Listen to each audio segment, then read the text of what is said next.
ចាសួស្តីបងប្អូនទាំងអស់គ្នាថ្ងៃនេះនេះខ្ញុំអាំងសាច់ជ្រូកបងប្អូនណាអាំងសាច់ជ្រូកទៀតហើយណាបងប្អូន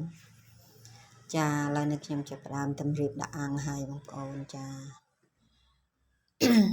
តម្រៀបដាក់អាំងហើយនឹងខ្ញុំរួចរាល់ហើយនឹងខ្ញុំយកដាក់ក្នុងឆ្នាំងភ្លើងអញ្ចឹងណាបងប្អូនចា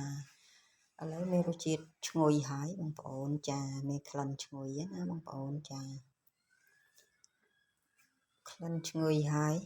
នេះខ្ញុំឆ្អិនហើយនឹងខ្ញុំចាប់ដាក់ចានហើយបងប្អូនចាក្រហមល្អណាស់បងប្អូនហ្នឹងជាតិមហាជាតិឈ្ងុយណាស់បងប្អូនមានរសជាតិឈ្ងុយឆ្ងាញ់អញ្ចឹងណាបងប្អូនចា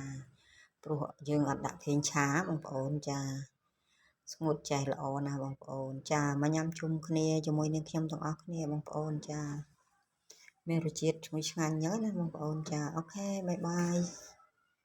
សុខសប្បាយទាំងអស់គ្នាបងប្អូន